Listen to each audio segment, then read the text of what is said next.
to have good UX, good user experience in a game, you have two main pillars. You need your game to be usable, which means like people need to be able to use the game to understand what they need to do, to understand the objectives, the icons, that they don't have to remember a ton of information, that sort of thing. It's usability.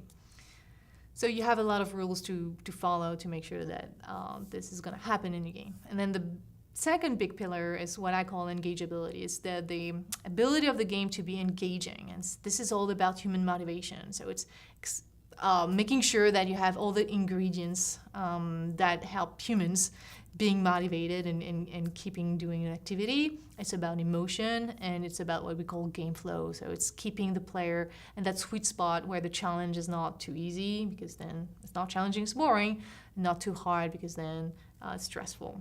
So it's all these ingredients, and I explain, where they come from, So I have the first part of my book explains how the brain works and what's the psychology behind it that explains these rules from HCI, human-computer interaction, and from how to engage players. So you end up with a list of ingredients and guidelines, but there's no recipe.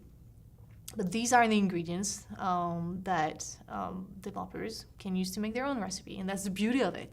If there was just one recipe, then everybody would just do the same game over and over again. That's not fun.